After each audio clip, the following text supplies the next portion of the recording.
Since my last video, I've been hard at work getting my CBR powered monster ready for the street. The engine was running, but that was on the stock ECU. I've added a couple more parts to enable it to go out and make some boost. The first thing I needed was a way to raise the fuel pressure while in boost. To take care of that, I installed a Fuel Lab rising rate fuel pressure regulator. In order for it to work correctly, I needed to remove the stock CBR regulator. After pulling the pump out and kind of wrapping my head around how everything works, I realized that I needed to just block off the stock regulator rather than remove it. So I welded the inlet shut and reinstalled everything. With the stock regulator blocked off, the fuel pump now sends full pressure to my Fuel Lab regulator, where I set the base fuel pressure to the stock CBR 50 psi.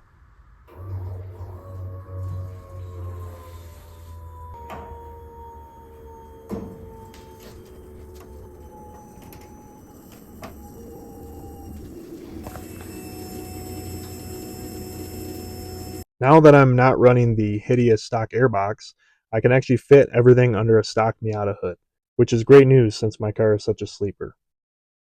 As you can see, the new turbo intake plenum sits a lot lower, so I no longer need a giant hole in the hood. I've had this BRG hood laying around for years, so I dropped it off for paint and emptied my wallet. I did have to cut some of the inner support out because it was just that close to the intake, but I think it looks great with a stock hood. Another added benefit is that now it won't blow in the wind like a piece of paper. The stock ECU lives on top of the intake along with all this wiring. It wouldn't clear the hood, so I was going to have to relocate it. And this didn't really bother me since I needed to get into the wiring anyway for my new fuel management system. So my idea here is to strip back all the tape and looming and kind of bend and direct the wiring towards the wiper cowl and store the ECU there. I poked a hole in the firewall, and here it is all mounted up with an ultra heavy duty racing zip tie. That ain't going anywhere. For fuel and ignition control, I had a few options. I debated reflashing the stock ECU with a Woolrich tuner, but I decided against that due to not being able to tune by boost pressure, since the stock ECU probably doesn't have cells for positive pressure.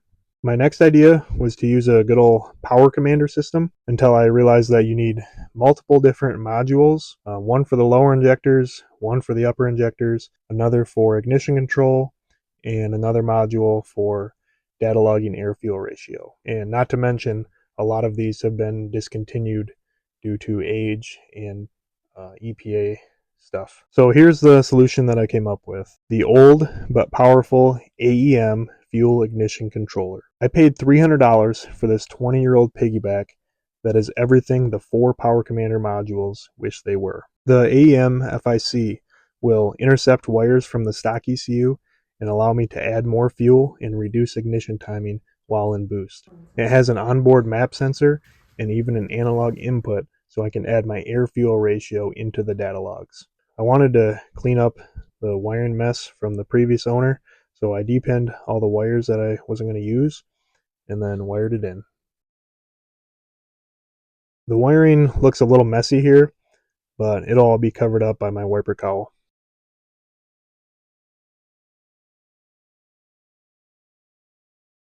Now let's fire it up and take it out for some tuning.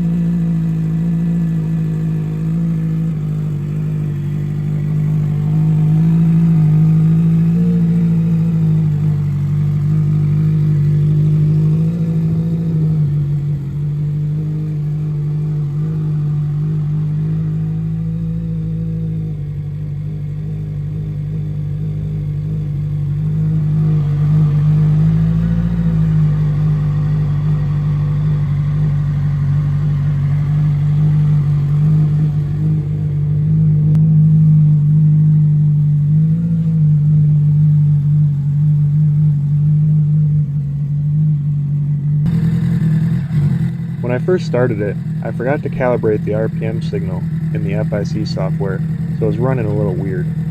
My dad broke out the old Redneck EGT sensor to see if it was misfiring. After I calibrated the RPM, it was running great.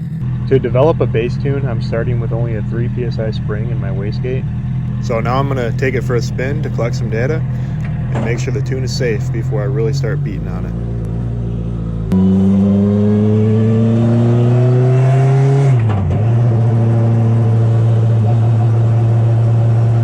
After reviewing some data logs, I confirm that my boost control is working properly and my air-fuel ratios are in the 11s. That's good enough, so let's do some full pulls.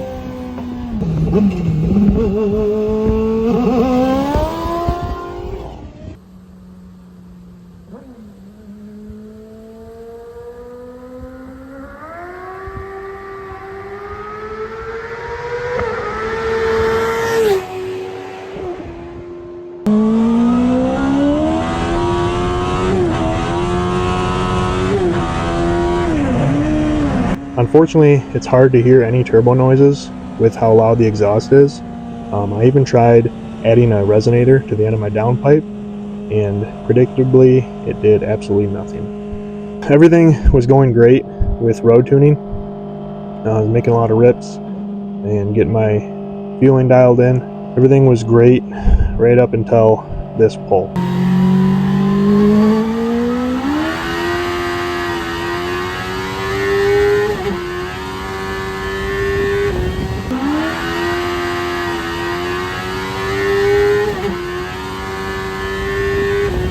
Did you hear that? Did you see that? Yeah, that would be the clutch slipping. So I originally sized this turbo to be larger than I needed because I wanted it to spool late to keep the torque down. I failed at this because the turbo actually spools at about 6,000 RPM, which introduces a lot of load to the clutch when it's making all that torque down low. And the clutch slips up into about 10,000 RPM, where the torque starts to drop off. And then you can kind of hear the clutch grab, and it carries the power out to the red line. It's still drivable, and it's definitely faster than it was naturally aspirated. Even at just 3 psi, it feels great. But it's definitely not ideal, and I'm sure it's probably going to get worse. So for my next video, I'm going to install an upgraded clutch and head to the dyno. I'd also like to give a shout out to someone named Turbo Dave on the CBR forums. I have no idea who Dave is, but I saw some of his old posts about turbocharging CBRs and reached out to him. He was kind enough to get back with me and gave me tons of valuable information over the course of about 6 months and over 60 emails back and forth. He definitely didn't have to do that, but he was kind enough to help me out. So Dave, if you see this, thank you for all your help.